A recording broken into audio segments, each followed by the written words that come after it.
everyone to our second primary information evening tonight. I'm Teresa from Netball North Harbour, who looks after all the junior competitions, and we have plenty of them at Netball North Harbour now, because we've got the Hibiscus Coast teams who join us. So yes, just please put your microphones on mute so all the background noise is covered. I'm going to cover tonight how our competitions work at primary, and try and give you as much information as possible so that when you start the 2nd of May for our Year 4 teams, you sort of know where you need to go and what you need to do in terms of getting your teams organised and up and running. It's broken into 2 sections, so basically I'm going to cover the competitions in general, and then we're going to go into the rotations for our Year 4 and 5 teams. So the Year 6s, after we've been through most of it, can actually leave the Zoom call, and the Year 4 and 5s can hang on, and we will cover those lovely rotations that we do for those teams. The Hibiscus Year 4 teams do not have to stay for the rotations. You're not quite doing them yet, but the Year 4 teams who are playing at Northcote and at Westlake will need to stay on to learn how to work them, because there is a certain format on how they work and run. Questions, what I suggest you do, if you've got a question, put it in your chat on the chat screen, and we can have a look at those later, or I'll open up for discussion at the end when I finish the presentation. All right, so that's how we'll cover the questions as we go. So keep those microphones on mute, people, and away we go. So I'm just going to share my screen. This did not work on Monday night. This was a bit of a mess on Monday, but never mind. So let's go share, and hopefully you can see that. So where's it going to go? From beginning, here we go. All right, okay. Primary at Netball North Harbour. We've got so many competitions now all over the place, quite a few satellite options going, as well as what we run at the courts down at Northcote. My first screen is all about COVID, which I am currently battling at the moment, but actually it's fine. It's not as bad as it has been. I haven't put much up there, and I took down what we had previously, because obviously we're going to Orange tonight, I believe. Which is even better for the sport. Currently at Red, with unlimited numbers outside, we're okay, and you had to wear masks inside, but things are changing yet again. So, and obviously we don't need the vaccine passports anymore, which is brilliant. So let's forget COVID, let's move on. Okay, so everything starts for netball in term 2. Our first week back, pretty much all the games start except Hibiscus Coast, and the 7th of May is the first Saturday for junior netties at Westlake, and then the Hibiscus Coast teams you start in week 2 on the 11th of May, I think it is. We never play the school holidays, so the Saturdays and obviously Monday, Wednesdays, etc. during the holidays they're out. We don't play Queen's Birthday, but this year we've got a new holiday, Matariki. And we will be playing through Matariki for those Westlake Junior Netties teams. It was going to be too disruptive if we stopped the games again for another weekend, because a couple of weekends after that you've got your school holidays. So Matariki we will be playing on the Saturday, but Queen's Birthday we won't be. Competitions, so Year 4s, you're on a Monday and a Saturday, and at Hibiscus Coast on a Thursday. Year 5 are on Wednesdays and Saturday, and so are Year 6s. If you're not sure what days you're playing. Now, round times is something that we always get asked, and it's we can't tell you when you're going to play, because we've got so many teams, and the draw basically spits out the teams when we put them in there. But basically your round times on a Monday for the Year 4s are 4 o'clock and 4:50. The Monday Year 4 teams need to be aware too that the Year 9s are playing on a Monday as well, and they will be playing some games at 4:50. So those older kids will start coming to the courts, obviously for warming up and things like that, and will be running around. Hasn't been a problem in the last few years. Wednesday, we've got 4 rounds from 4 o'clock. So all our rounds are 50 minutes in length. So they're 4 o'clock, 4:50, 5:40 and 6:30 is that last round. Tends to be less teams on that last round. Saturdays, they're 8:30, 9:20, 10, 10, 11 o'clock. And I think we're going to be pretty much sticking with those times this year. And at Hibiscus Coast, I was hoping to start you at 4, but we're going to look like we're going to have to do the 3:50 again and 4:40 and 5:30. We do have an issue with lights up there at the moment, so we're getting that fixed with the council, but that's something that we need to be aware of this year. Now, what normally happens is I tend to put, like for a Wednesday, for instance, and Saturday, I tend to put the younger kids on first. So the 4 o'clock, 4:50 rounds tend to be the year 5 teams, and the 5:40 and the 6:30 tend to be year 6. Although there are some that go across slightly those times due to time requests and a junior umpiring course that takes place in term 2. Saturdays, year 4s are traditionally the 8:30 round, and 9:20 the year 5s come in, and 10:10 could be year 5, year 6, and 11 o'clock year 6s. Okay, so that's kind of roughly when you will be expected to play.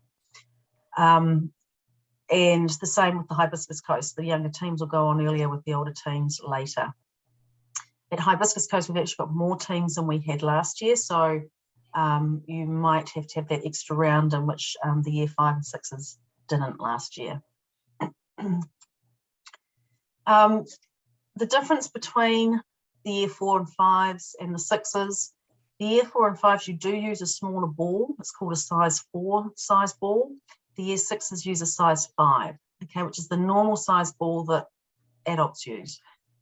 The hoop height for our year 4 and 5 teams is lowered. It's a 2.6 height, and for our year 6 teams, it's the normal height at 3.05.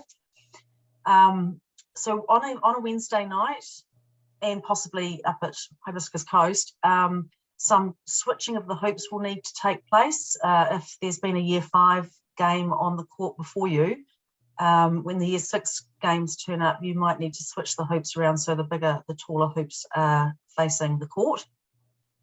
Just be careful when people do that. It's parents would, especially if there's some dads around or something, if they can give a hand with that, but be aware of that. The year 6s at Northcote, you do get to have some games inside in the arena. I randomly put you in, and I do monitor who goes in on the arena, because I often have people saying, we haven't been in yet, now the team's been in twice, but I do sort of try and monitor that over the weeks that you play. But unfortunately, we can't put the lower hoops into the arena, so that's why the younger kids don't play in there. So what do you do when you sort of get to the courts? So things have changed a bit this year. So because we've got this new Games Day app, which I'm going to show you very shortly, we're going to be doing scoring on the app. There won't be any team cards and team scorecards, and there won't be some team cards for the year 6s. The year 4 and 5s will still need to report to the control room when they turn up. The year 6s, you do not need to report to the control room.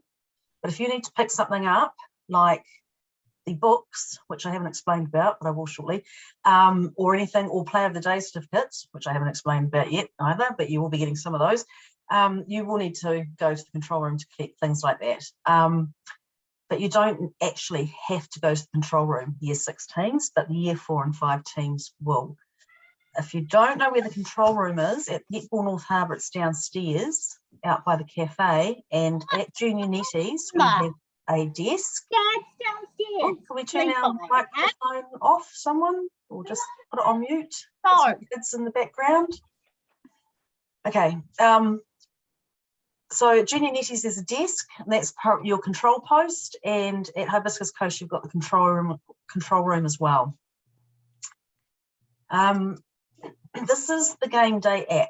Okay, so this is something that you will need to download onto your phone. We will talk about scoring later, but it's called My Netball Manager app. and it looks like this when you download it in, and you sign in with a team code, which your school coordinator will have hopefully gotten off Sporty for you, and she or he can email those out to their teams. We do recommend that there's more than 2 people probably with the app. So, you know, get some parents. Basically, it's working out who in your team will be doing the scoring. And this is a good opportunity to rope in some of those helpful parents that want to be involved. But it does pay to have a few people with it, because if your battery's flat or you're absent or something like that, then other people have got access to it. We will always have scorecards as a backup, okay? But this is what we're going to be going and rolling with coming into 2022. Okay, so yeah, download that onto your app. For year 6s this year, you will be submitting your team lists on the app. For the year 4 and 5s, you won't. You'll be using the same old yellow card, which I'm about to show you. It's quite easy to use, and there is some information on our website. It's on this page here, draws and results, and it's called the Live Scoring Game Day app, and there's lots of bit of information there, and there's some videos here if you wish to watch them to help you get it uploaded, sign in, submit a team sheet, which is only year 6, and your scoring. Year 4 and 5s, you're welcome to submit team sheets on there as well, but you don't need to, because you will still be using the card. For the year 6s, when you submit your team sheets, you can put your positions in that the kids will be playing on the court. And when you make changes halfway through the game, or make any changes with your players, you can record that on the app as well. And that will be the way that we'll be monitoring the time on court that I'll talk about shortly for those players. The team card, when you look into it or download the PDF from your app, it looks like this.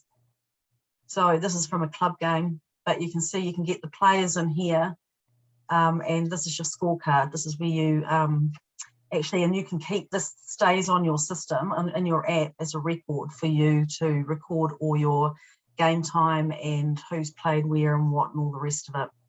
You can also, before you submit your team score and team sheets, you can also put a comment in here down below. So, you know, if you had a player that wasn't registered, but she's joined the team, you can write a note and then we can chase up the registration later on. What was I going to say about, oh yeah, the score. So you've got your score here, and it also records what your scores were at the quarter breaks and stuff, which is always very useful. Yeah, there was something else I was going to say about the team, but it'll come back to me anyway. But yeah, so, and also schools, you can download this information as well if you wished. But oh, you can also, when you're scoring, you can actually score goal attack, goal shoot positions, and you can actually record their misses as well. So if you wanted to do a stats record, it will record that information for you as well. But we won't get into too much of that. I suggest you go to the website and have a look at the videos. When you get the score codes from your team codes from your school coordinator, I have set up some practice, a practice competition for primary and for all of you from year 4 and up, to have a practice submitting a team sheet and practice also doing the scoring and having a go at it, so you get used to it before we actually start in term 2. And you will also see your game time on the app as well. So your games, as soon as I publish them, they go live on your app, so you can actually see who you're playing and what time you'll be playing, and where, what court, etc.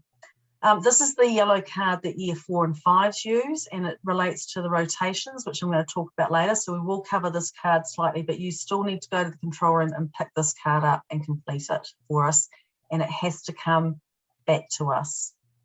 Oh, that's what I was going to say about the online scoring. So year 6s, you can make as many changes as you like to your team sheet, but as soon as you hit the submit score button, you can't make any more changes. So once the score's been submitted, that's your team sheet for the night. If you do have any issues, you can write a comment on this app, or you can come to the control room and we'll make a note if there's something that was missed off. So, but this is the year 4 and 5 team card, which you will pick up.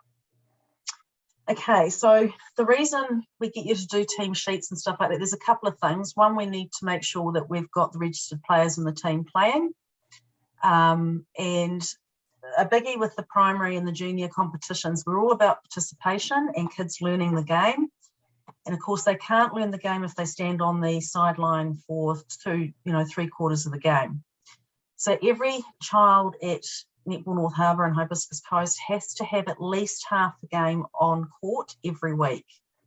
Okay, so you can't take a child off after 10 minutes, unless, of course, it's injury or illness or something like that. But they must have at least half a game on court. And over the 14 and 12 weeks that you play, so 14 weeks for most comps and junior netties, Westlake's 12, I'm also monitoring how long the kids are on court over those 14 weeks, and every kid needs to have a fair amount of time on court over the 14 weeks of play. So what we're trying to keep tabs on there is that the best players in the team are not getting full games every week, for the sake of some of the other players only getting half games every week. Like I say, it's all about learning and playing and participating. So when it's not really about winning at primary, but yes, we do like to win, but it's more about these kids having fun and enjoying the game and playing it. So that is why when you submit your team sheets, year sixes, you make the changes at halftime on who's coming off and on and all this sort of stuff, and then we can monitor over the 14 weeks, and the same with the yellow cards. It applies to every team from year 4, 5 and 6. You can have boys in your team. You can have up to 3 boys on court at once, only 3 boys. So if you've got 4 boys in the team, you can only put 3 on the court at once.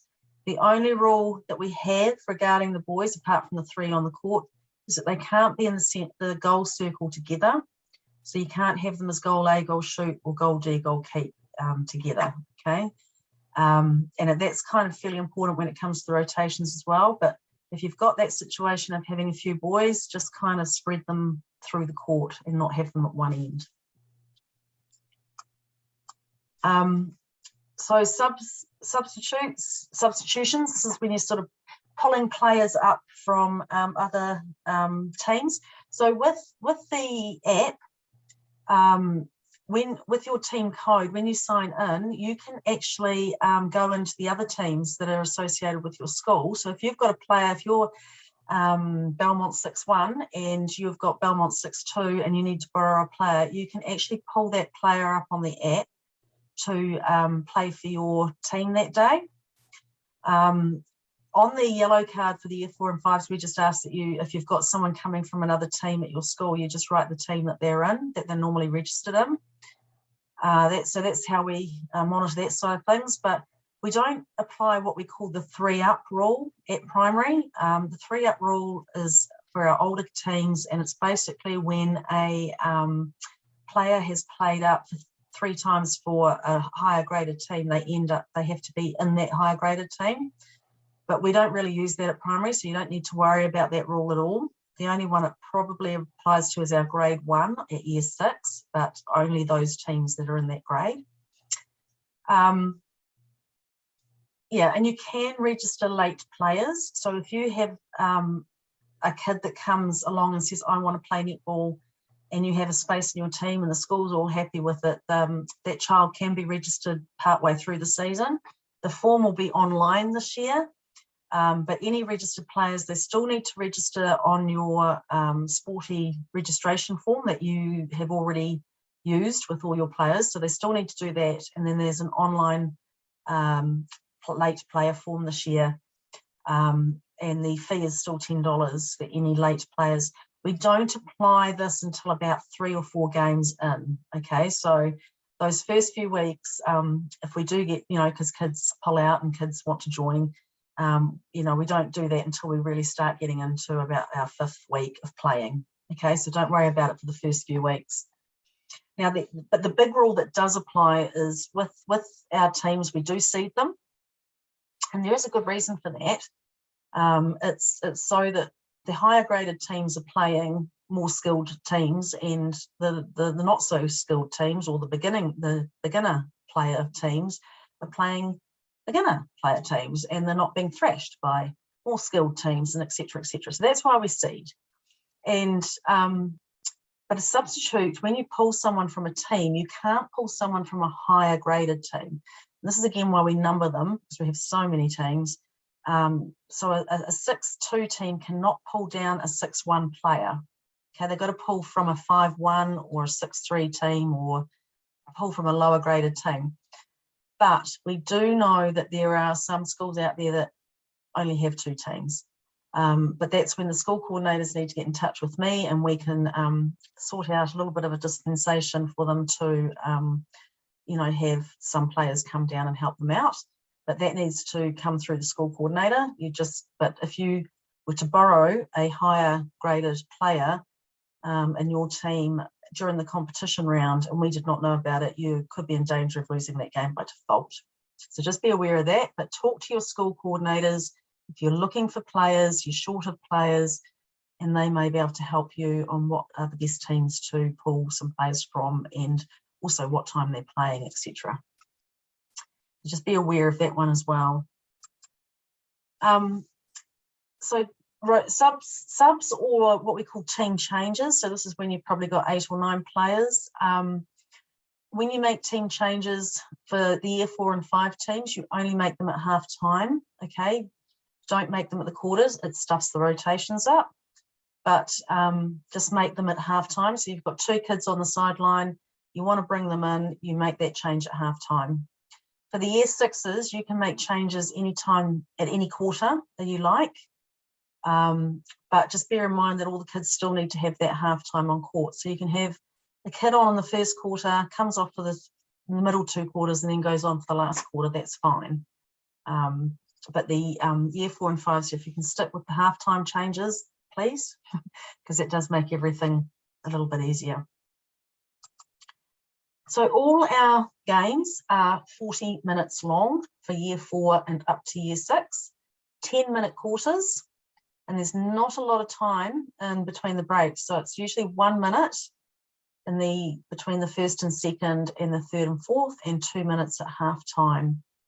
So I will talk about some tips to make it a little bit easier with the rotations later. The rotations, though, you know, we work off a central timer, okay? That the timer is the hooter that you hear that will go.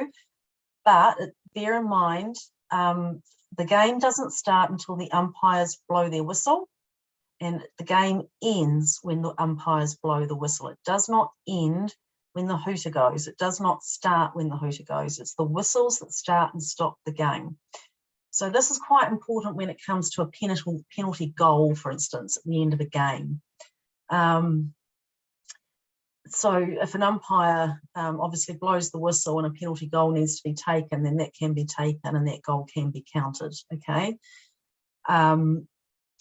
So don't assume as well if that goal was counted or not counted. If you've got scorers and they're not sure, they need to just check with the umpires about those goals. Year 4 and 5, you only swap ends at half time. So you continue to play one way for 2 quarters, and then at half time you switch around and you go the other way. Whereas the year 6s, you swap ends every quarter. Okay, so you need to go back and back. Yep. And yeah, and there's a timer on the app as well. So when you press the start button to start scoring the game, you'll see it start counting down. You are to ignore that timer. You still work off the central timer, okay, that is run by the centre.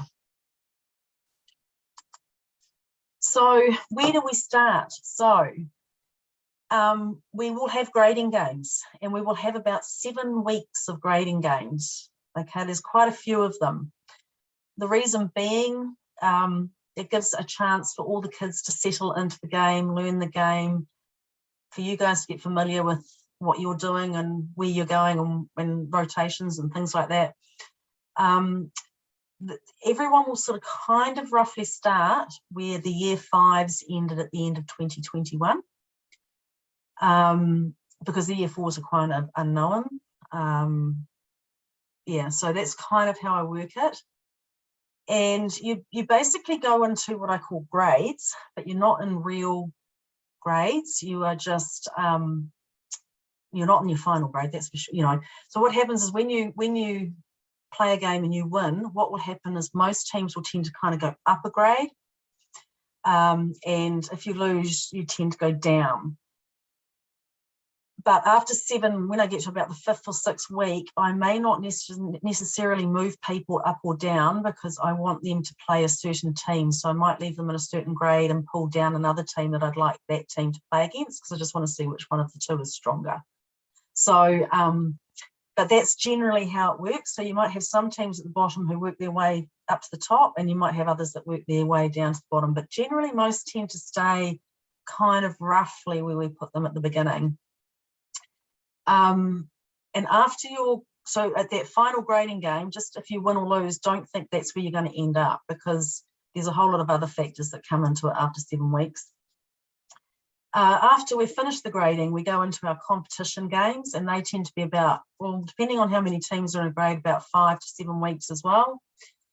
And then we start awarding points for your wins and your losses. So it is in the book that you would have got. So you get 4 points for a win, 2 for a draw, 1 for a close game, which is within 3 goals, and 0 for a loss. Now, if you were to default, you would get the 0 points and your opposition would get the 4 points. Okay, so that's the default points. What was I going to say? With the grading, I can't remember now. Anyway, rules. So with the rules too, so we tend to be a little bit, when I say slacker, just a bit more easier on some of the rules, especially for those lower skilled teams, like those kids who have never played netball before. In the grading games early on, we don't tend to, you know, we sort of say to the umpires, just let some things go. Otherwise, the ball never gets down to the end of the court, especially if they're pulling up the footwork, you know, because the ball will go two passes and then someone will step and then it'll get turned over and it'll go another 2 passes and get turned over, and that could go on all game. So we tend to be a little bit lax at the beginning, but not for the higher graded teams, not for those teams that we know where the kids have probably been playing for quite a while. Okay, but then when we get to the competition rounds, certainly most rules will be applied as they should be applied to the teams.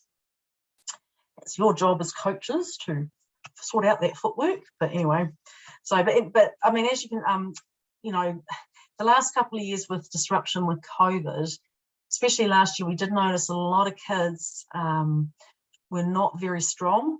I think 2020 was a bit of a write-off as far as sport goes, but at the beginning of 2021 they were pretty average, but by giving them a few more weeks and they were back flying again and getting most of the netball skills under control. So it doesn't take them long for the kids to pick things up. So I've mentioned defaults. So it does happen, and obviously with something like COVID floating around, yes, you might have to default because you've got kids out sick or whatever, and you can't find replacements. I mean, don't just assume because you've got a few kids out that's it. Just ring your school coordinator would be the first thing to do, and just find out if they've got any other teams that could help you out. But if you are to make a default, we need to know by midday. So you need to make that call earlier rather than later. Reason being, we don't want your opposition turning up, you know, to play you, and we only got told, you know, half an hour before that you weren't coming. We do have a late default fee for teams that do notify us too late. So just be aware if you need to make that call, try and make it earlier in the day and just say that's it, we're just going to have to call it after you've probably spoken to the school coordinator first though, because they might be able to find people for you. The other way that a default happens is if you get to the courts and you only have 4 players. You can take to the court with 5 players. So if you are in a situation where there's traffic is really bad and you know that there's a carload of kids on their way to the courts, but they can't, they're going to be a few minutes late, you can certainly start the game with 5 players. And then when the rest of the kids get there, they can get on the court. But if you've only got 4 players and there's no way that anyone else is going to get there, then basically the other team wins by default. But you don't just assume that and walk away. You still need to come to the control room and make sure that we're across everything as well, and that is the case. The other way you can lose by default is if you do field a player from a higher graded team, like I mentioned, or you have 2 boys in the playing circle together, as I mentioned. Okay, so just be aware of those rules. We don't defer games. This is something we used to do, particularly with primary, around school camps and school productions. And we have teams that can't be there for those reasons. We used to organise games outside of the normal competition time, but it all got just too hard because no one can ever find a time to suit themselves. So we just don't bother with deferments. If you can't make it because of a school production or a school camp, then you lose by default. So grading, there are no loss by defaults, of course, but competitions, yes, this is when you'll start losing the points. The other thing I was going to say with grading as well, I don't publish the results for grading. Okay, so mind you, with the app, with your live scoring, you'll be able to see your results because they stay on the app. But I don't publish everybody else's results. Okay, so only in the competition games. And the other thing with grading is the draw is done weekly, because of course I can't do the draw until I get the results to know who you're going to play the following week. With the competition games, I can do a draw of the full 7 or 5 weeks, whatever it requires, and they will all show up on the app or on the website when they get published. But expect the grading draw. I tried to get it out like a day or 2 after you've just played that game. So Monday, I should have it out by Wednesday, and Wednesday I should have it out by Friday at the latest. But just be prepared to be playing between 4 o'clock and 6:30 sort of thing, finishing at 7:15 that last round. So scoring. Okay, so this is what the scorecard looked like, but we're not going to use that anymore. We're going to use the app. So this is kind of what it looks like. You can see that for the scoring. And this is on the website. So these are the 2 teams that are playing. These are the school logos here, or club logos, whatever they might be. And you've got your names down here. There's a button down here, which is all about the team sheet for year 6s. And this is the button that you use to start scoring. Okay. So all teams will use it. We recommend, like we said before, at least a couple, 3, 4 people in the team have the code, parents.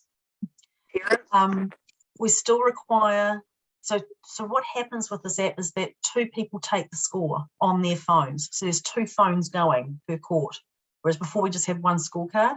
This one has 2 people on their phones taking the score. We still ask that they stand together in the middle of the court on what we call the bench side of the court. And that way, then they can keep an eye on the fact that they've got the same score. Okay, so when a goal is scored, they're both hitting the same button, and so forth. You can edit the score, so if someone does make a mistake, if they're standing with their co-scorer, at least they'll be able to say, I've added an extra goal. And they'll say, well, we'll fix it up in the quarter break. And when you get to that quarter break, you can actually delete a goal. And you can also add a goal if you had to, if you missed adding a goal. But they need to stand together, be working together and making sure that that score is the same. You can submit the score and have it different. If the score goes out of sync with your fellow scorer, it will come up in red that you're not right. But yes, you can submit a score that isn't correct, and then we will look at that from the control room. But it is pretty obvious when a goal is scored, because obviously, most of the time the players run back to the centre circle and another centre pass is taken. The other thing is with the scoring, you can enter who has the first centre pass. So then the app works out all your odds and evens. But of course, the umpires still need to see that. Okay, so they still need to see at the end of the game, if there's a discrepancy with the score. That's why the umpires are there, because they are checking their odds and their evens and working out who's got the next centre pass, etc. So that's why we ask you stand in the middle of the court with what the scorers do, so that they're close to the umpires as well. Yeah, like I said, if you do make a muck up, don't panic. Okay, so sort it out with your fellow scorer, because one of you would have put an extra score in or taken an extra one off or something. And then you both submit. So at the end of the game, because when you are scoring, when you have a practice, it'll when you get to the end of the quarter, it will say end quarter, and then you start it again for the second quarter, and at the end of the game it will say submit score. Okay, so once you've submitted that score, it's gone, and your team sheets have gone as well. But like I say, any issues, just come to the control room and have a chat to us.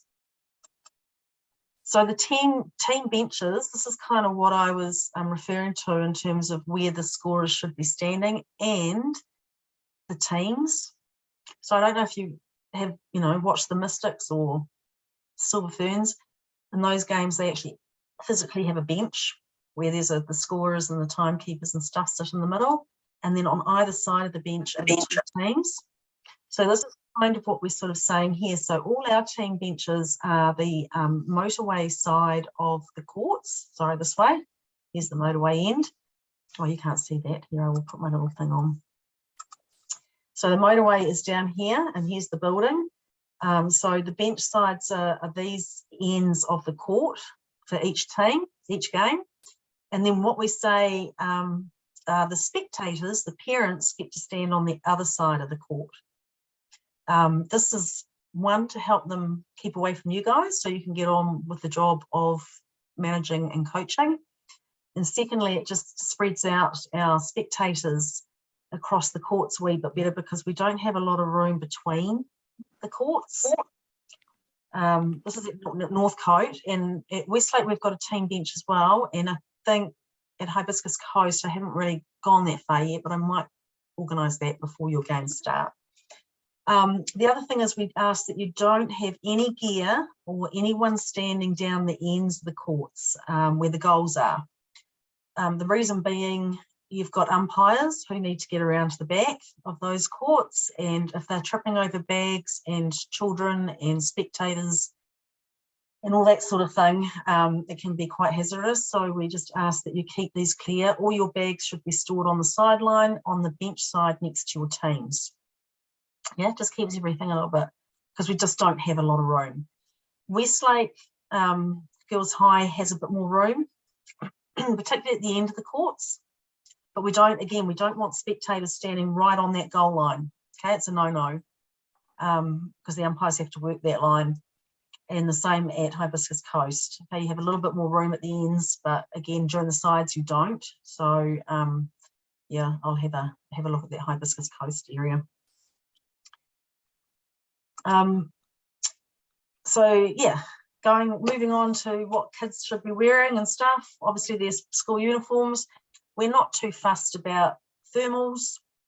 They don't, they can wear thermals if they want, but I don't think they need it in Auckland. I've seen kids who are throwing clothes off after the first quarter because they get very warm. But I know some parents do like them to be covered up. During the really wet, nasty days or nights when it's quite cold, we don't mind, and we will often put it over the speakers that, if the kids, if you want them to have jackets on or jerseys, that's absolutely fine. But as long as they've got some bibs that can be seen, that can go over the top of the jerseys and the jackets, that's all good. Boys, if they've got boys on court, just make sure that they're kind of wearing the same colours. Most schools have a PE-ish top that they tend to all wear, but yeah, the same colours as the girls, because obviously the girls tend to be in dresses a lot of the time and the boys don't want to wear those. No track pants and you know, things like that. The players should be wearing shoes just to save their own feet and injury. At Netball North Harbour, we do have a shoe box. If kids turn up without shoes, we might be able to grab something out of there for the kids to wear. Likewise, this shoe box is somewhere if you've got shoes that your kids have outgrown, sports shoes or whatever, you can donate them into that shoe box as well. We don't have anything at Hibiscus Coast or Junior Netties, but yeah, they do need to have some appropriate footwear to wear. Yeah, so that's pretty much about that. And then we've got, it is a rule in the netball rule book that long hair has to be tied back. No jewelry. Okay, so this is a big one. No jewelry, no earrings, no taping of earrings anywhere. So if you have got kids in your team that you think or you know that they might be thinking about getting their ears pierced, don't. They will not be able to play if they do not take their earrings out. We cannot have them taped. And it's really hard looking at little kids with their tears streaming down their face saying, you can't play.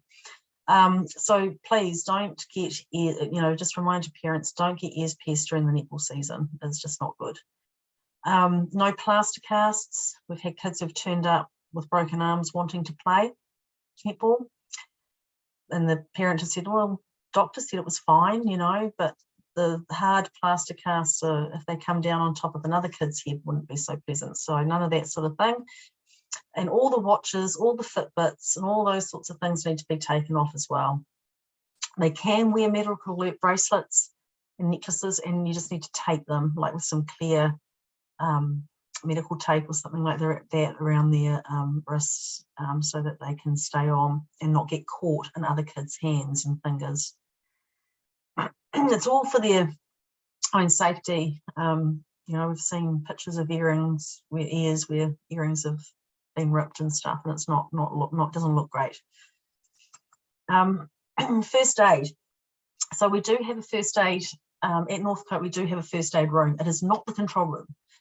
You'll see 2 wheelchairs that sit outside it. It's next to where the coffee shop is, and it's quite a well-stocked first aid room. It's manned by physios, so they have everything that you would need in there, except things for medical conditions. So if you have kids in your teams that have asthma or diabetes and all those sorts of things, you need to make sure they've got that medication with them, like the inhalers and the juices or whatever it is that they need, or antihistamine EpiPens if they're allergic to bees or whatever. They don't stock that sort of stuff in the first aid room. Any kid who goes to the first aid room needs to be accompanied by an adult, especially if there's any ACC forms that have to be completed, because we do get broken arms and things like that happening. At Junior Netties and at Westlake, we have our staff, qualified first aiders. Junior Netties, Westlake, you're close to Smiles Farm emergency room there as well. So so there's we've got things like that in place, and quite good kits at the Hibiscus Coast and Junior Netties as well. Ice you get from the first aid room as well, and at Junior Netties and at Hibiscus Coast we will have ice available as well, because that's what is used most with our primary aged kids, with fingers and things like that. A little bit of ice does wonders. But as I said, any kid you've got who's got a medical condition, you need to have a plan in place with your team on how you're going to cope with those kids if something happens. If any kids are asthmatic or diabetic, they need to come off the court to be treated. Okay, we can't have parents running on, giving them an inhaler, 2 puffs and then running off, or running on and giving them an orange juice and running off. The child needs to be removed from the court and dealt with on the side of the court and made sure that they are fine to go back on when the child is ready. We had an incident a few years ago, and we don't muck around with that stuff anymore. The other thing is managers, coaches, it's quite handy to have a little kit in your bag on the side of the court that has plasters, has maybe some nail scissors, although we do have them at the control room and at the desks, and hair ties, some of those sort of small things on the side of the court. So technically, if a child falls over and grazes their knee and is bleeding, they aren't meant to stay on court. They've got to come off the court and have that wound covered. So if you've got some plasters to put over the knee or over the elbow or whatever it is, once that's done, they can go back on the court. But yeah, it's good to have a little kit of some of those handy things that you might need on the side of the court during the game, so you don't have to keep running all the way to the first aid room or to the control room. So umpires, this is a biggie.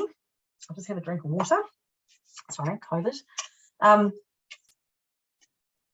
Each team from year 4 and up, except for the Hibiscus Coast year 4 teams, every team needs to supply their own umpire.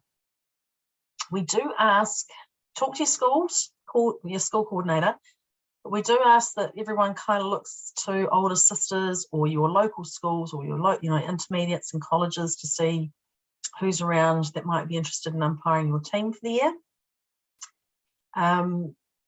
We don't have a pool of umpires.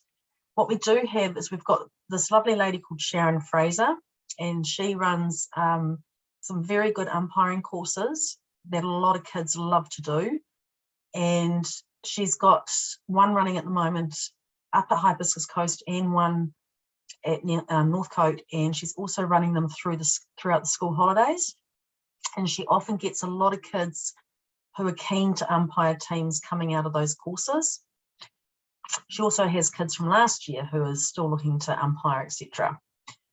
So after you've exhausted every resource that you know to try and find an umpire and you still are stuck, you can contact Sharon and she might be able to help you. And on the night, sometimes what happens during competition games, umpires might get sick or they might have exams or something like that, and your regular umpire that you usually have is not available. You can contact Sharon and she may be able to find an umpire for you, because some of these kids might umpire a 4 o'clock game and a 5:40 and might be free for 4:50 or something like that. So just contact, and I think at Hibiscus Coast you just need to contact the email the Hibiscus Coast team, or maybe Sharon as well. Or even if you just turn up and you go to the control room and say, look, I've got no umpire tonight, can we get one for the 6:30 round or something like that? The only problem with doing it on the night is the risk that there might not be anyone available, but we do tend to find umpires for most teams because there's often kids floating around who are available. But otherwise, if you need an umpire, contact Sharon at Netball North Harbour. She is on the website, so she's the best one. Now, the umpires, most of the problems we have in our games are around the umpiring. Most of these umpires are children at primary. They are probably intermediate and older age kids. Some of them could be year 6s. They are kids, okay? They do not need to be bullied by adults, and this is what happens. Often these kids actually, if they've been through Sharon's courses, know the rules and they know them quite well. And some people on the side, or parents, adults on the sidelines, seem to think they know the rules better than these children, which is often not the case. And they feel the need to go up and have a chat to these young umpires, and it completely throws the young umpires and upsets them, and we end up with all sorts of issues. So we do ask that no one is to go and approach an umpire if they have an issue with anything going on throughout the game. If you feel if something isn't quite right, and there will be young umpires out there, particularly in these first few weeks, who will not be confident because they've only just done the courses and things like that. They are learning the game as much as the players on the court. Some of them will not blow their whistles very loud to start off with, because they feel intimidated and shy and all the rest of it. So having adults approach them does not help. But if you do feel like that something is not right or not going well, you just need to go to the control room, to the desk at Junior Netties, or at the control room at Hibiscus Coast. Do not approach them yourself, okay? That is our job, okay? And the first few weeks and stuff, just let it go. Don't worry about it if the umpiring, you know, because like I say, everyone's learning. Yeah, so, but we also need you to come to the control room during the game, not after the game. Because after the game, we can't view the umpire, we can't see what's going on. So during the game is the best time to come and see us, and don't leave it to the last 5 minutes of the last quarter either. Because what we do is we will come out and we'll watch, and if we've, you know, we'll have a chat to the umpire and stuff like that. But don't, yeah, don't do it after the game. Always come during the game. Like I said, we don't have a pool, and if you are supplied a umpire by Netball North Harbour, it's $10 a game. So if you do turn up and you don't have your regular umpire and you need one, you have to have $10 and be prepared to pay that umpire. And that is the going rate for umpires, if you're interested and want to know that. $10 a game. The only grade that's a little bit different is our year sixes at Northcote, the grade 1, and we will be in touch with those teams closer to that time when we work out who they will be. Yeah, and like I said, nobody is to approach an umpire, only the staff, and like I say, go to the control room. Okay, netball is never cancelled. Okay, it never rains. Yeah, so on the rainy days, at 10 o'clock, it could be pouring down with rain. And our phones start going mad from parents ringing up to say, is netball still on tonight? We can't tell them that because we don't make a decision until about 1 o'clock in the afternoon. If we would ever cancel, it would be made around 1 o'clock. And if we were to cancel, which we won't, if it's just rain, it will still be played. We would put it up on our social media, our website, and we would endeavour to ring all the schools to let them know that netball would not be on, and then they would hopefully get in touch with their teams. So if you're not sure if the netball is on, you just need to look on our social media, Facebook, Instagram, or our website. And yes, please tell your parents, do not ring the centre. A little bit of rain does not stop some netball. Like I said, you know, the kids can cover up if they get cold, but yeah. And like I say, Saturday is never cancelled because you have a nice big tent over the top of the courts at Westlake Girls, so you can sort of stay dry. In fact, it's only the parents who want the games to be cancelled. It's not the kids, but yeah, we don't cancel. Some other notes. So we do ask for school help. We do a roster for our school teams. I'm hoping to get this out to the schools at the end of the week. Basically, it's like being a teacher and doing playground duty at lunchtime, just kind of walking around, keeping an eye on the kids, mostly the siblings, the young siblings. This is only at Northcote. Junior Netties and Hibiscus Coast, you don't need to do this. But yeah, just keeping an eye on kids and making sure they're not climbing fences or playing on the motorway or something like that. There are rules, and this applies at Westlake and Hibiscus Coast and us at Northcote. There are no dogs. Okay, no dogs are allowed at the courts. So please leave your beautiful little cuddly puppies at home. No bikes, no scooters, all those kids that turn up with those sort of things, none of that is allowed. The umbrellas and the stiletto heels we have at Northcote and at Westlake. They don't like them either. Rubberized courts, and if you have pointy things going into those courts, they create holes and water gets in underneath, and there's a whole lot of damage done to the courts. So that is the reason why we don't ask for umbrellas to be lent on during wet days, and no stilettos. We ask that there's no food courtside at primary either. Now, when I say food, I mean chips. hot chips, I don't know, hot dogs, anything with tomato sauce, anything that if it gets dropped, it creates such a mess on the court and the chips get smeared into the side of the courts. It's not pleasant at all for anyone. So, I mean, obviously, you know, halftime food and stuff's all good. The arena, there's no food or drink inside the arena. This is the number 1 and 2 courts, the wooden floors. No, nothing like that. You can have your drink water bottles, but you're not allowed to have coffees or chips or anything like that, and not allowed in that space.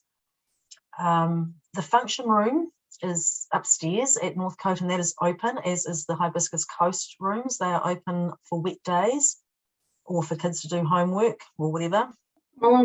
If you want to meet up there with your kids, all good.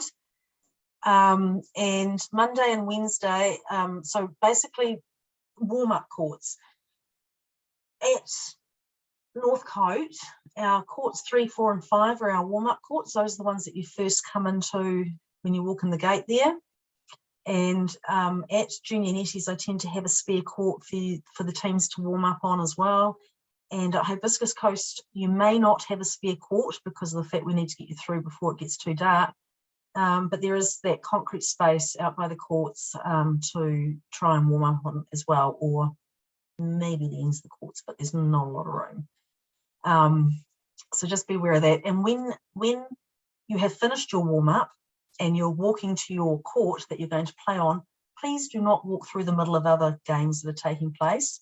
And there is a little bit of etiquette when it comes to walking at the end of a netball court when there is a game in place. If the ball is down by that goal end, don't walk your whole team through that area whilst the team is trying to shoot for a goal, because there'll be an umpire there. The ball might come flying out the court, or a player might come flying out the court. So just wait until the goal is scored or the ball has gone down the other end, and then walk your team through. Okay, so it's a little bit, just because of the space that we have around, it's not great. Just some more notes. We are governed by some regulations, if you're ever interested to have a look at those. It does cover also all our complaint procedures, etc., blah, blah, blah. So that's all on our regulations on the website. There's also Netball New Zealand Junior Policy, which governs rules like the boys and things like that. So that's all there.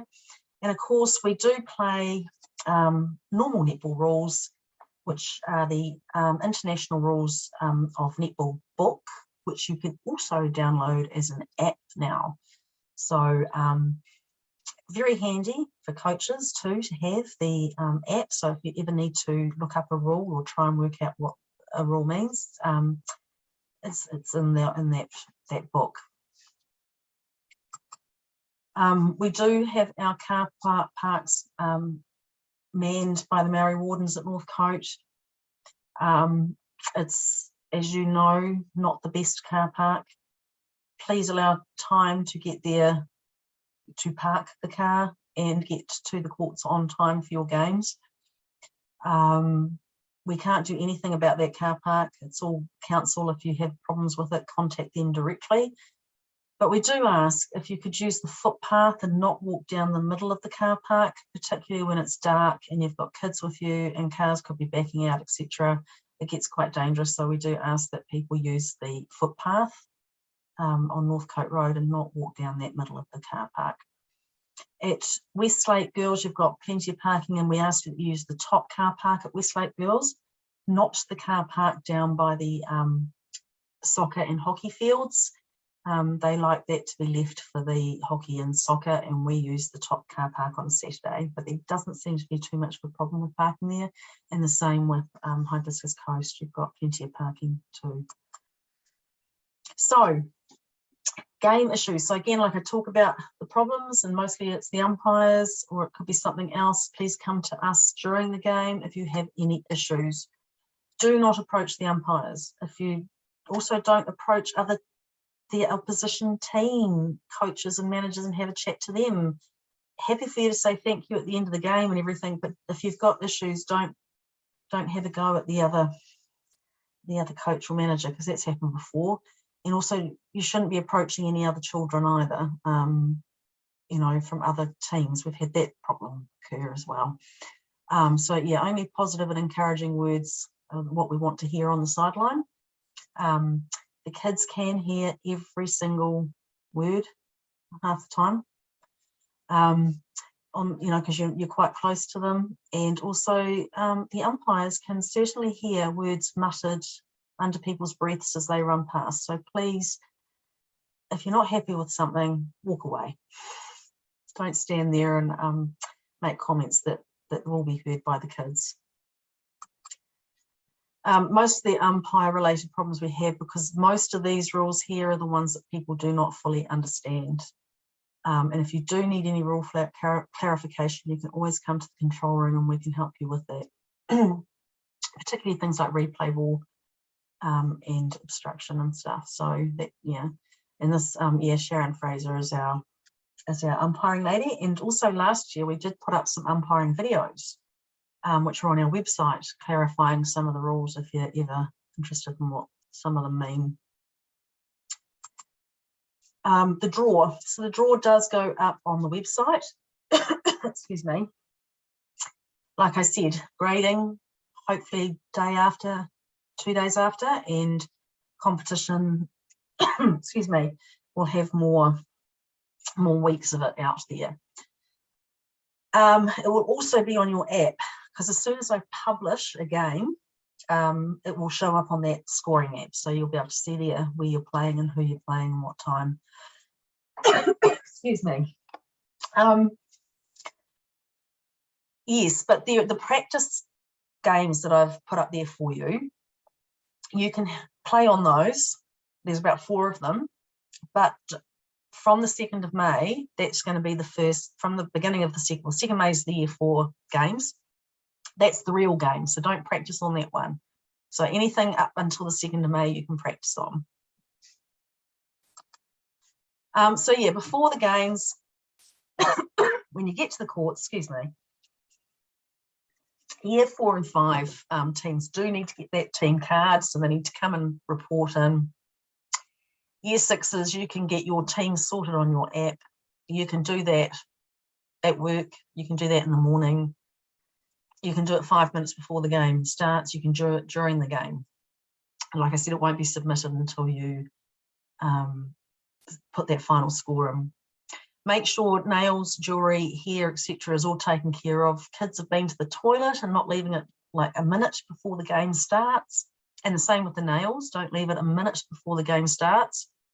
And you've got your scorers in place. You know who's going to be taking the score that day.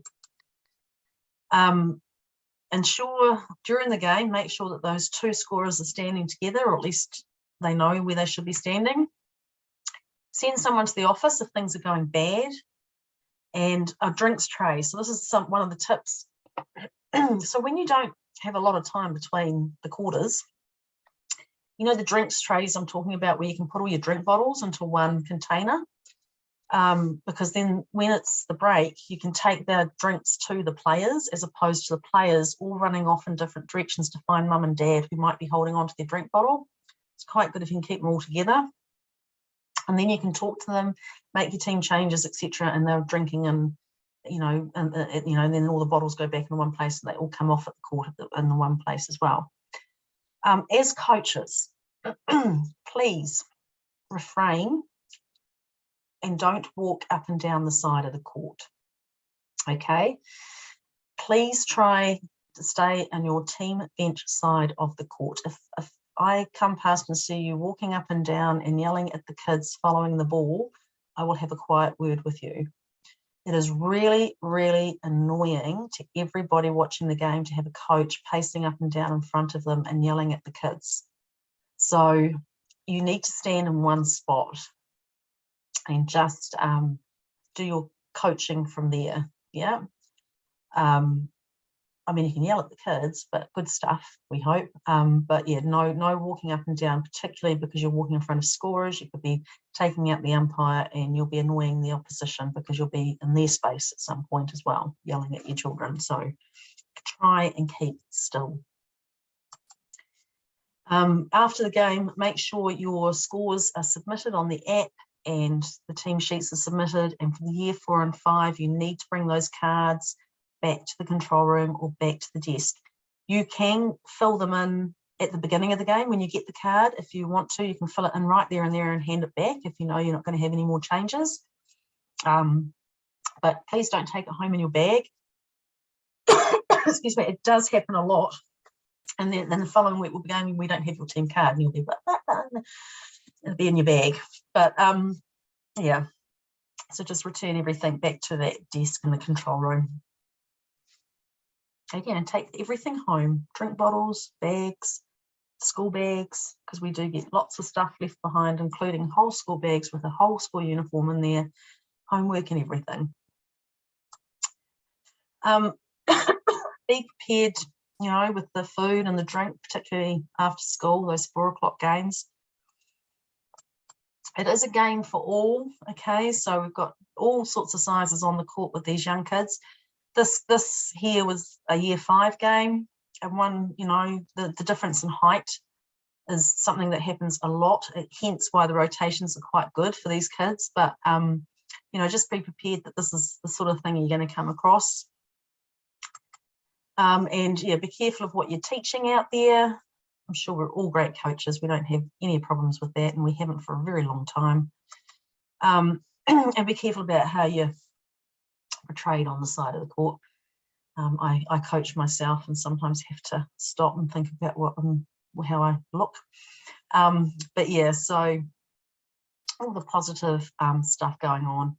So I do have a Fair Play Cup at the end of the season, and I can't pick a team. So what I ask is that anyone that you've played against, and they've been a really great team to play against, the spectators are great coaches, the kids, it was a really good game, and you think they're deserving of the Fair Play Cup, please nominate them. Okay, you can contact me by email and just tell me who they are and what the reason was, and they'll go on my, what I call the board of fame, and they will go into the drawer for the Fair Play Cup at the end of the year. So it's just something I will remind people about that later on. Some other dates to be aware of: we've got a junior pre-season tournament coming up on the 1st of May. Registrations are currently open for year 4 to year 6 teams. It is closing, I think, on the 25th of April, registrations. But yes, you're welcome to enter that without going through your school if you wish. You do not have to have your winter team.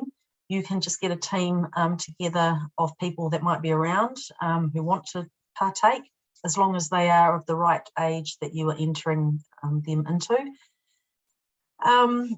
The tournaments tend to be much more relaxed. There's no rotations. We do rolling subs, which means you can make changes anytime you like, because it's all about just getting the kids out there and having some fun and getting back into the sport. So that's that one coming up. We've got a field day, which is in the middle of June, end of June. It's a school day, and it's only for year 6 teams, and it's not the 222nd, it's the 22nd, sorry, put an extra 2 in there. That is goes through the school, so I send the registration forms to the school coordinators for that one.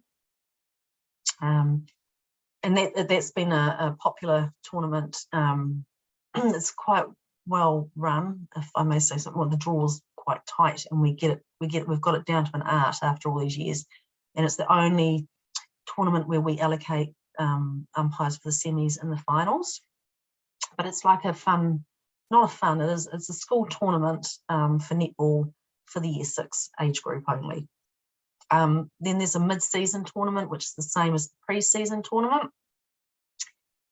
But it's just in the middle of the July, or no, at the end of the July school holidays. And then I've got one more at the end of the season. And that's pretty much, we used to have a fun carnival, but now with COVID, we're not running that one anymore. But so those are some things that you can keep aware of. We do put these things out on our social media and up on the websites when they're open for registration. We do have school holiday programs. So we've got umpiring courses that I've talked about. So if you've got anyone or any kids who are keen or interested, they can do these courses. Your umpires do not have to be qualified to do primary, but we do recommend that they go on a course so they are confident with what they need to know to umpire a game.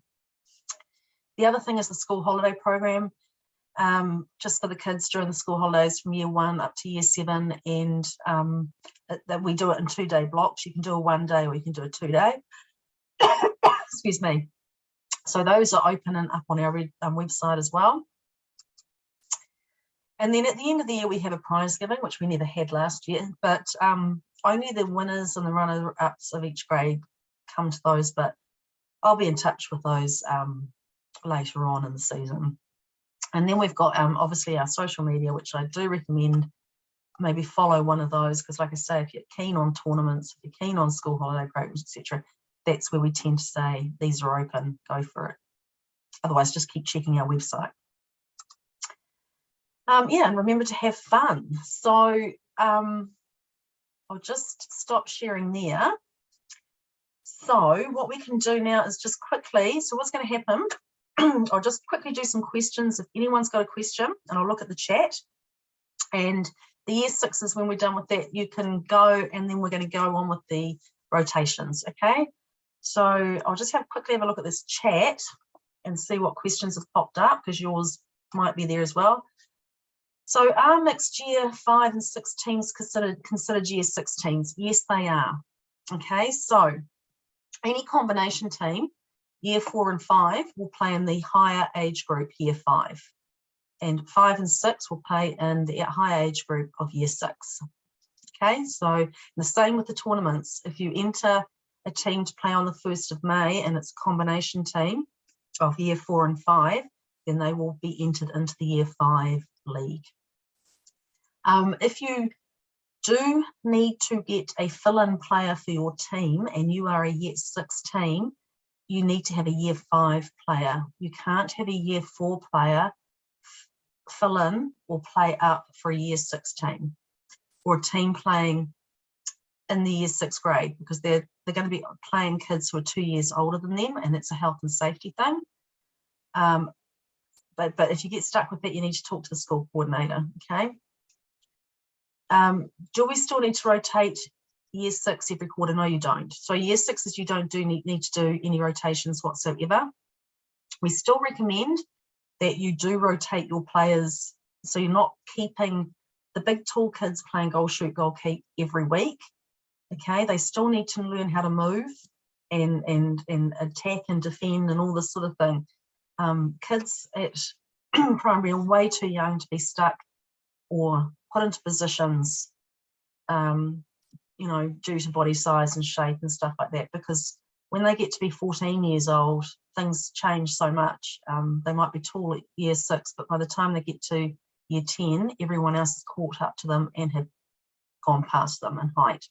So just be wary you don't pinpoint them into certain positions all year. But you do not need to do any formal rotations. Yeah, so I have sent an email to all the school sports coordinators today, the school coordinators at primary. They know where to find the team codes. They're on their team builder. If I've got any school coordinators there tonight, you go to team builder, you can export an Excel spreadsheet from team builder, and you will have your team codes there, which you can send to your teams. Is it okay for parents in the team to download or use the app? Yes, they can download the app, but you will need the code. You won't get, you won't be able to do anything or see anything without that code. We do have another app, the Netball North Harbour app, but I have not kept that up to date yet. I might do some work on it over the holidays, only because we've been trying to get our head around this new Sporty. We used to have another platform called Club Hub, and we're all trying to learn this new program, and I haven't had much time to update the other app, but I will put the draws and stuff up on that app very soon, hopefully. What is the minimum number of players? Okay, this is a biggie. Oh, yeah, so you can play with a minimum of 5 players. Okay, so if you've only got 5 turn up, you can take to the court with 5 players. Do not borrowing from the opposition. You can do it in grading, okay? But you cannot do it during competition game. If you borrow from the opposition, you will probably lose that game by default. okay, because it's a competition game. Just be very careful about that. Come and check with the control room what the rules are around about that, because we did have a team last year that lost by default because they borrowed from the opposition. So, and because then they won the game, and then the opposition who lent them the player was complaining because it was, you know, so what I mean? We end up with all sorts of things. So just if you're not sure, come to the control room or the desk or whatever and ask the question. You can start with 5, but no less than 5, correct. Can coaches umpire if no umpires are available? Well, yes, this is another one. So yes, you can, because this is primary netball and we understand how hard it is to find umpires. It's very tricky though to umpire as a coach, because you're so tempted to just keep on coaching while you're umpiring. So if you are umpiring as a coach because no one else will do it, and you have a whistle and you're stepping in, go to the control room and say, look, we really need an umpire for this game. And if we can't find you one, often what happens is sometimes the coaches might start the game and then we find someone and we'll bring them along and then they'll take over. But if you are in the position where you are umpiring, you cannot coach, okay? You cannot coach the kids whilst you are umpiring. You cannot tell them where to go and what to do whilst you are umpiring. During the break you can, but you can't do it whilst you are umpiring the game. Our preference is that you don't umpire the game. Okay, you go to the control room or to the desk and say, I desperately need an umpire, and we'll see what we can do. I myself have been out there umpiring games to help those sorts of teams out sometimes. So yeah, please, if you can help it, don't.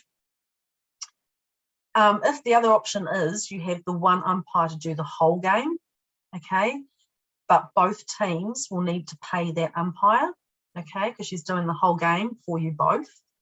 But she may, or he may, need some help with the far sideline, just have parents call who, if the ball was out or not out, yeah. Yep, good, thank you for the feedback there. Are you happy for school coordinators to talk to umpires? Yes, look, school coordinators, I'm happy for you guys to talk to your umpires if you felt that they might need some assistance or something like that. That is fine.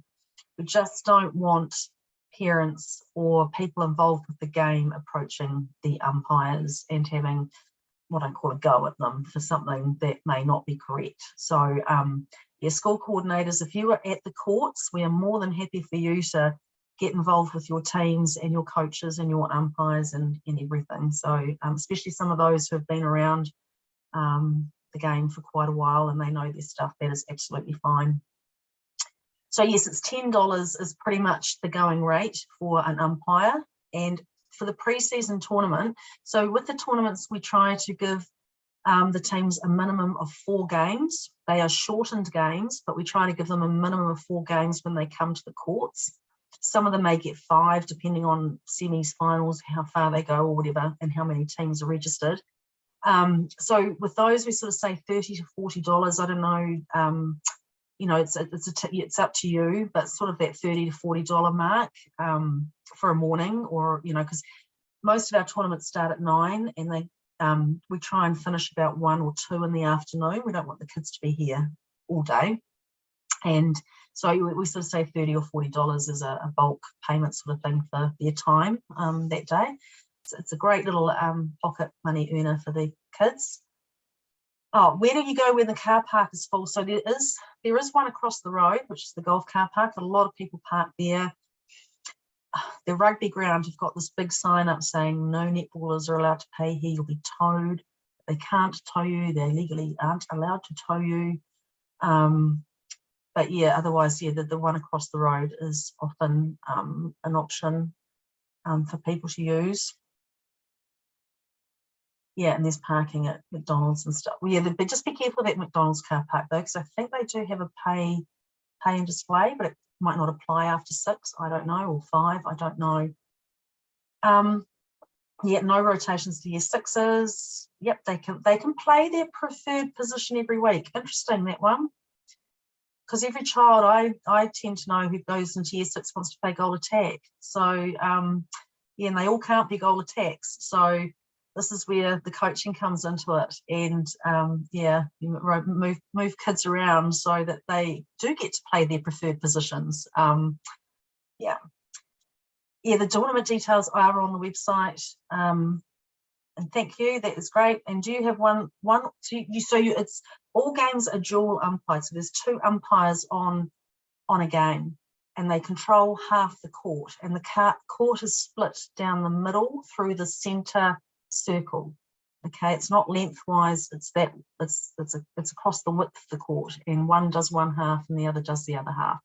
And it is a rule that you do not call in the other umpire's half. So if we have adults umpiring, sometimes they tend to take over the game, and they might blow the whistle when they're not meant to.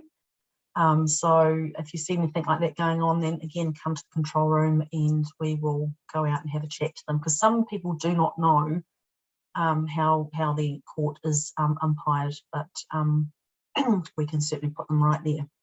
So, and I think that's it for the chat questions. So yes, if anyone has any questions they want to ask, you can use your mic now.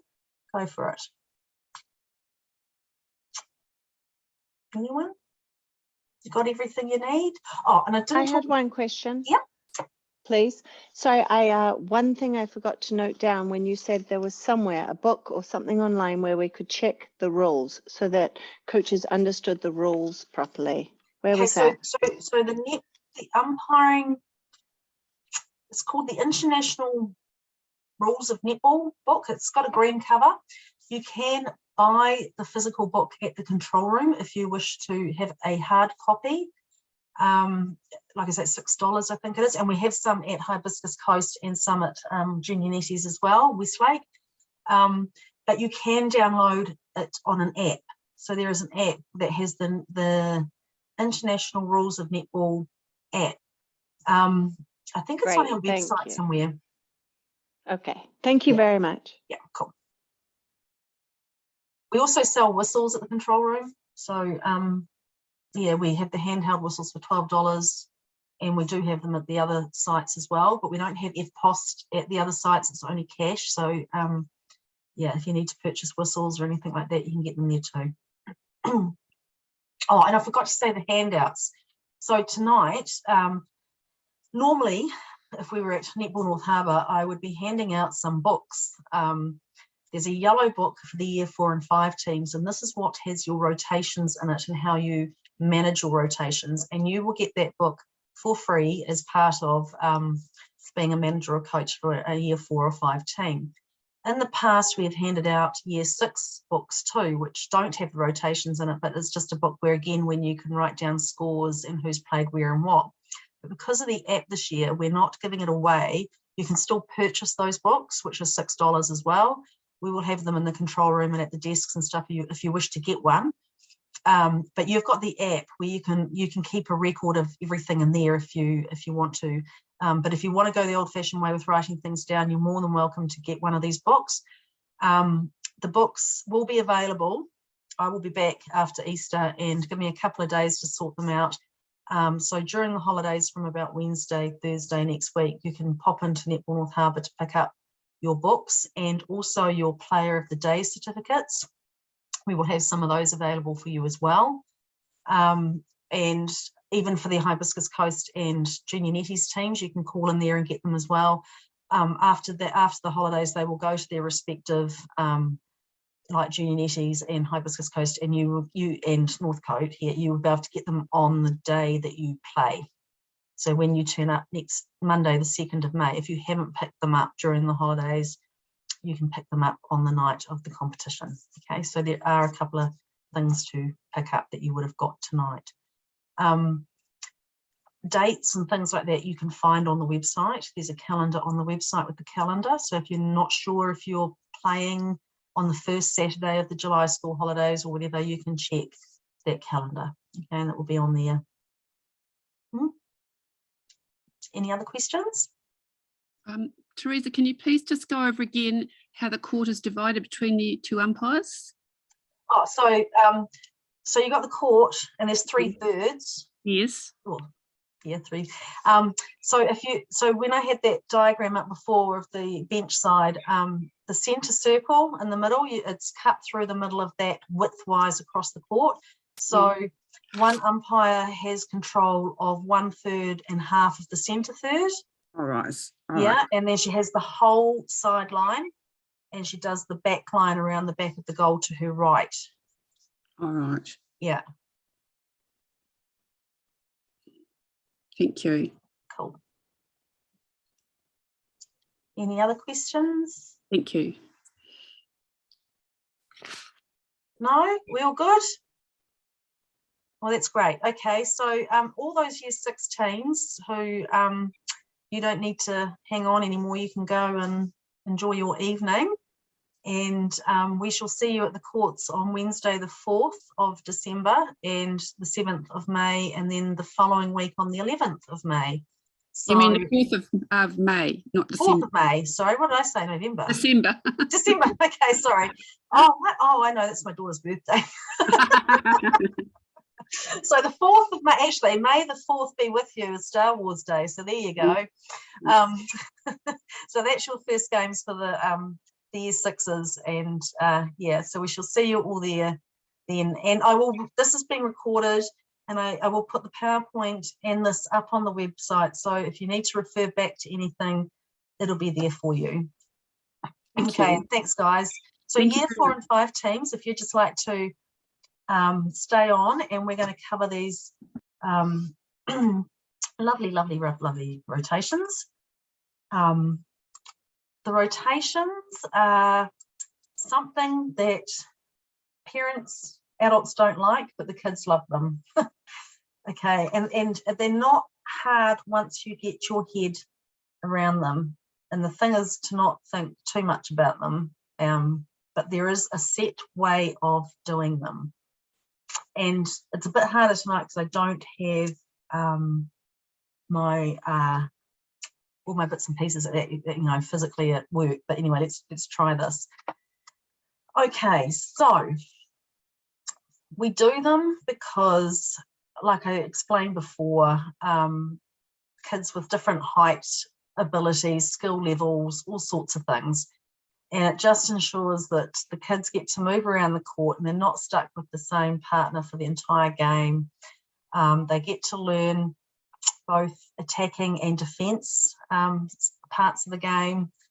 And also the coaches can't put them in certain positions for an entire year at such a young age. And we do quarterly rotations, so they move every quarter, okay? And then this way the kids also get around to their favourite positions more often. So how do they work? So basically we've got 2 teams. One team goes one way, clockwise, and the other team goes anti-clockwise. Quick drink.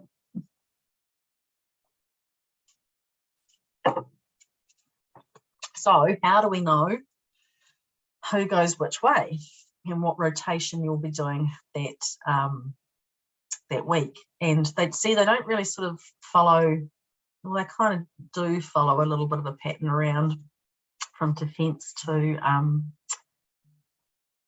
from defence through, so sort of attack. Okay, so which team are you? So basically you've got to look at the draw to work out which rotation you're doing. So basically on the draw, the team on the left is what we're going to call team 1, and the team on the right is going to be called team 2. And our draw kind of looks like this now on our system. This is taken from our social twilight adult games, because that's the only draws we've got up at the moment. These teams on the left hand side, Hungry Hippos here, are playing GON on the other side. So this is the team 1, and they're going to be doing the team 1 rotation, and this is team 2 on the right hand side, and they will be doing the team 2 rotation. So that's if you're looking at the website or on your device, it will look like that as well if you go through the website.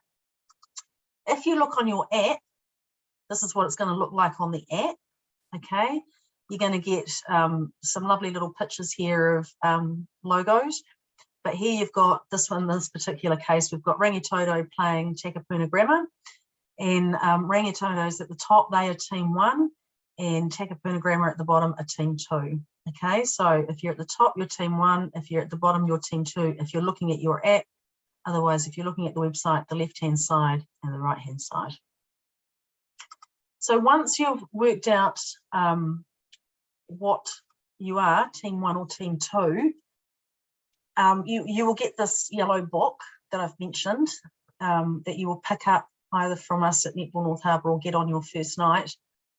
And when you open up this book, it's in the it's going to have this 2 pages that look like this, and this is basically one whole game.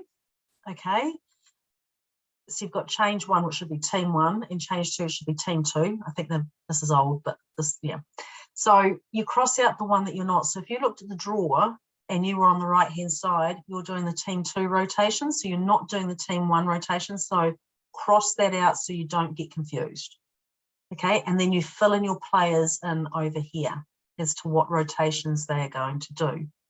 And what you would do is you would write down like Millie, or whatever the child's name is, and she would then start at goal shoot, and she's doing goal A, centre and wing D, and those are her 4 rotations for that game. All right, so that book, these are all set rotations. You cannot change them. Okay, that's the way they go, because this ensures that every kid is moving around the court and not moving with the same player and all that sort of thing. So this is how they are set out. You can also keep your score and all sorts of other things if you wanted to. In the book, there's a page that looks like this, and it's got this little box at the bottom. This is the key on how you move them from week to week. Okay, we're going to go through that very shortly. First week is fine. You put your kids in and their rotations and what they're doing, that's all good. The second week, you need to follow this little key here to work out which is the best way to do the rotations for the following weeks. So you'll always do the full game. Kids who are having a full game last week, having a full game this week, you put them in first. Then you do those who had a half game last week, having a full game, put them in next, and then put your half game kids in last. And if you get to the last positions and you find kids are repeating something, then don't worry, don't stress, just make a little note, that asterisk, and you'll fix it up the following week. Okay, we don't want you spending hours and hours on this stuff. It's pretty straightforward. But yeah, there is just a way to this. The way we're going to show you is the easiest way of doing it, and it ensures that after 2 weeks, if a kid went from a full game to a full game, they would do all 7 positions in 2 weeks. So this little sheet here, I would have handed out, and we would have gone through it at the courts. I will have this available for you to pick up with your yellow book and Play of the Day certificates over the next few weeks if you want to have a practice with it. So basically, this is kind of how you do it. In the book, at the beginning of the book, there is a page that looks like this, and you can write all your players down there, and then in these columns you can write down who's having a full game and who's having a half game each week, or who is away. Okay, so I think I've got 9 players, 2, 4, 6, 8, 9 players in this team, and I've kind of noted who's going to have the full games in the first week, who had the half games, and who was away. Okay, so my first week, I looked at the drawer, and I was on the left-hand side of the drawer, so I was doing the rotation from team 1. So I was, when I did my book, just go back. Oh, no, we're going forward, this way, sorry. I would have crossed this side out, and I would have filled in this side of the book, okay, because I looked at the left-hand side of the drawer, and that's where I'm at. Okay, so I filled them out, and this is where I've put them. First week, easy. Doesn't matter where you put them, because they're all going to be moving around anyway. And they all have to learn how to shoot too. Anyway, so my half gamers, I put them in like this, George / Sharon, basically George for the first half of the game does goal D, goal keep, and Sharon does wing D centre. Yeah, and that's how you do your half game, because you make the change at half time, as we talked about before. Yeah. So second week, I go, okay, I'm going to give Lynette a half game, and these guys can have a full game. Lucy's away.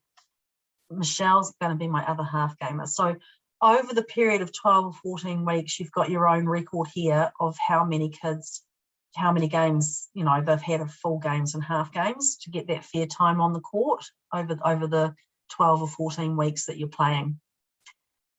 Injuries and stuff are different. Okay, so if you've got kids who get injured and they're out for 4 weeks, that's completely different. But, you know, generally, you know, you can then keep a track of how long they've all having that time on court. So now that I've decided who's going to have a full game this week and who had a full game last week, I can now work out where I'm going to put them for their rotations in the second week. What I would do is look at the draw first and work out, am I on the left hand or the right hand side, top or bottom?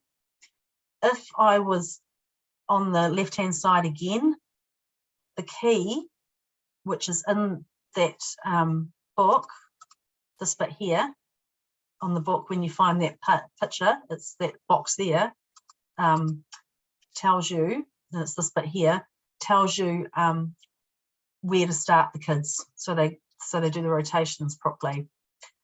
So Gail is going to have a full game. She had a full game last week. She's having a full game this week. We're team one again. So the key is team one to team one or team two to team two. Start the player basically on the last position they ended up in week one. So Gail ended up at wing D. So Gail starts, and I'm just going to do this because this is about as good as I can get. Gail is starting here. All right. My next player is Peter. Peter ended up at wing attack, so he starts here. And if you look at Gail and Peter, last week Gail went wing A, goal D, goal keep, wing D. She repeats wing D, fine, but then she does centre, goal attack, goal shoot. She's done all 7 positions in 2 weeks. All right. Then my other full-timer is Vicky. She ended up at goal A, so she starts at goal A. So if I was to put Vicky and go, oh, she did goal keep, I'll move her to goal shoot. Actually, that works because she's done goal keep, goal wing D, centre, goal attack. If I moved her to goal shoot, that would be fine because she's still not doing the same positions. But the problem is, if you do that, and you might muck up somebody else in their rotations. So that's why we say try and stick with the key. So start them in the positions where they last ended up if you're going from team one to team one or team two to team two. So then I've put my full gamers in, and that's all I've got. And then I'm going to look at the kids who had half a game last week, and Sharon had half a game, but she's going to have a full game this week. So I look at what Sharon did last week, and last week she did these 2. I think, well, where can I put her that she's not really repeating those 2 positions again? And so I might choose to put Sharon up here because this doesn't have wing D or centre in it. Excuse me, and I won't type out her full name, we'll write it out. And the other one who had a half game was George. And George did goal D, goal keep. So then I'd look for something that didn't really contain goal D or goal keep. And this one here looks pretty good. And so I can put George in here.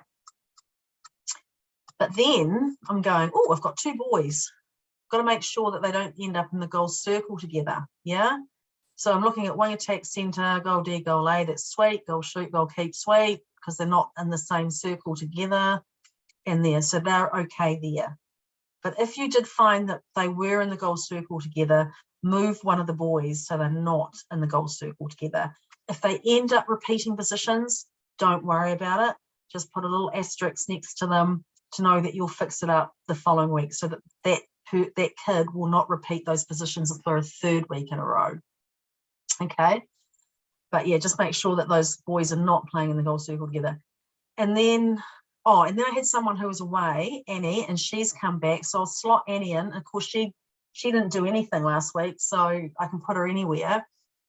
So I could put her down here, I guess. We'll try it. And then I've got my 2 half gamers, which are Michelle and Lynette. And so I kind of look at what they did last week. And Michelle sort of really didn't do any of this goal D, goal keep. So I can put Michelle in here. And then I do my little, half-time thing. And then Lynette. And Lynette did those positions. And she's all sweet to do wing D and centre for the second half of the game. And that's pretty much how you do it. Easy?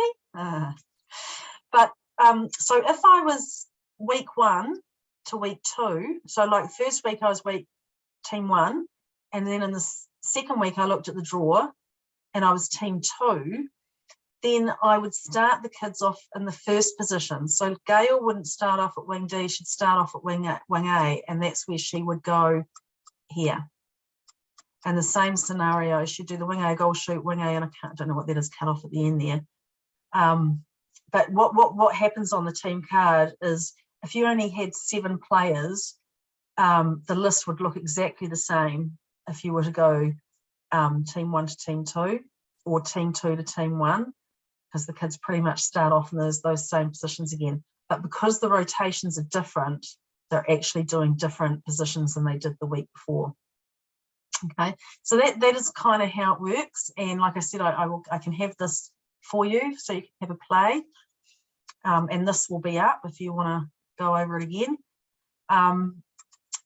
So there are a couple of occasions where they will meet up with the same partner, because when they move around, so they will meet up again at centre. So don't get too kind of concerned if they do end up with the same partner again when the teams should be moving in opposite directions. If you've got teams both doing the same rotation because someone's made a mistake, you'll notice that the kids are all following each other around, which is not right. So something is not right there. So if you have any problems like that on the night, you just go to the control room and go, oh, I've got the wrong rotations, and we can come out and kind of give you a hand and put you in the right direction. So a couple of little things to remember is, so on the team card, it looks exactly what it looks like in your book. So I'll just get my little pointer back. This is the team 1 and this is the team 2. So this team here basically went from team 1 to team 1, right? But when you look at this, they haven't quite done it right, because Pippa ended at goal keep and she started at goal shoot again, and she should have started down here at goal keep, because if she's now repeated the same positions the second week. Okay, although they did have a default. So they played on the 3rd, they defaulted on the 13th, and they came back on the 20th. The coach should have just, or the manager or whatever, should have just gone off what was there the last game they played. So with these rotations, we say, don't do spreadsheets. Don't sit down and try and work this all out and do a whole season's worth of rotations, because it won't work. Because you don't know what's going to happen from week to week with your players. You don't know who's going to be sick, who's going to be away. You don't know if the opposition's going to default. You just don't know what's going to go on. So we say do it week by week by week, and just look at what you did the last time you played. So if you have had a default, on the 20th, look at what you did on the 3rd. It's in your book because you've written it down, and just start from there. You don't have to go back and look at, all those other pages you've done. Just go from week to week to week. You have your full and half-time player record at the front of the book where you can keep track of that sort of thing. But just go, yes, Pippa ended up at goal keep, she should start at goal keep. If they were a team 2, if they'd gone from team 1 to team 2, Pippa, yes, should have started here. And then that's what I mean. That if you had 7 players that all, if you went from team 1 to team 2, this list would look exactly the same on that side, if that makes sense. Okay. If kids are sick, so you might have done all of this, and then you find out that Catherine is sick and she can't make it at the last minute. Just take Katie or Millie and slot them in. Yeah, you don't need to change any other players. Just take one of your half gamers and put Millie in there. And if Millie ends up repeating what she did the week before, just put a little asterisk there and make a note or something that player was away and Millie had to step in or something like that. Yeah, but we know that if you've done that with Millie, then the next week you'll just fix Millie up and make sure she's not repeating what she did 2 weeks in a row, sort of thing, if that makes sense. When we're checking these cards, what we're looking for is that kids are not in the same positions for like 3 or 4 weeks in a row. If we saw a kid playing goal attack, goal shoot for 4 weeks in a row, we'd be going, what's going on here? Okay, so that's the sort of thing we're looking for. It's not, we're not going to give you a bad report for not doing them correctly every week, because we know things do happen. Excuse me. So that is, yeah, how those rotations work in your team card. Oh, coughing. Sorry. So here's some tips to help the kids learn. So when you're having a little bit of a practice, excuse me, you can teach the kids maybe to stop, because what happens is parents get hold of the bibs and then they're running around all after the kids trying to find the kids, and not the kids not sort of learning where they need to go to pick up the next bib at the quarter break.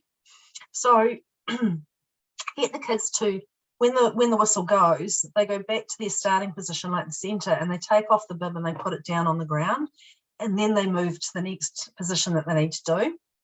And a good tip is to write it on their hands, like what their rotations are. So if it's centre, wing, attack, goal, shoot. So then the kids know where they're going. It does take them a wee while to learn. And in the first few weeks of netball, it's chaotic for a lot of year 4 and 5 teams, as everyone's running around working out where they need to go. But the kids do pick it up pretty quick. And so if they're centre and then they go to wing attack, then they go to wing attack and they pick up the bib on the ground, and then they put it on and away you go. The umpires won't start the game until the kids are ready. They're not going to have the hooter go and then blow the whistle and the kids are not ready. That's not going to happen. Okay, they will start the game when everyone's in place and ready to go. At the end of the second quarter is half time, and so the kids can come off and because they're going to swap ends and put the bibs, change the bibs over during that half break. But then, at the end of the third quarter, encourage them to put them on the ground, and then they go to the next position, pick up the bib, and away they go. It's a bit harder with the sticky on bibs on the dresses, but better if they can slip them over their heads. It seems to be a bit easier. So you might need some parents to help initially as everyone gets used to it, and don't stress if you're not ready when that hooter goes. That's why we've got 7 weeks of grading so everyone has a bit of a practice before they get into the game competition side of it. But the kids do like it. I mean, I've been in my office and seen them outside, and they've got their hands, and you can, they run up to their friends going, oh, I'm doing wing attack again, or whatever it is. So, they do like it. And if during the game and some kid falls over and has to come off the court, if you've got a sub, just put that sub on where that child was, and then they will just continue doing the same rotation that child who's just come off was meant to be doing, and that's fine. If you have only 6 players, we often leave the wing D out, and that's the choice of position really to play without when you've only got 6 players. You just jump that position, so the kids just don't do that wing D, they just move on to the next position on that rotation. Yeah. Yeah, and that's pretty much it. So yeah, the yellow handbook is what you will be getting, and that will have everything in it, and it will have all the rotations. All you need to do is sit down and write the names next to where the kids are going to play. So any questions, please fire away. All good? It does take a little bit getting used to, but like I say, you can pick up that sheet when you pick up your handbook and have a wee practice. Get rid of that COVID. I'm halfway through it, I reckon. It's not that bad. Anyone got any questions about the rotations at all, or you're all quite happy with that? Oh, you're a quiet group tonight, because the other night they were quite chatty. Anyway, if everyone's all good with that, I will put this up on the website so you can refer back to it if you need to. And yeah, all the best, guys, for your netball coming up and your practices. I don't know if anyone's practicing over the holidays, but yeah, we shall see you all at the courts on the Monday and the Wednesday and Saturday. Okay, so thank you everyone for attending, and we shall see you all later. Thanks, guys.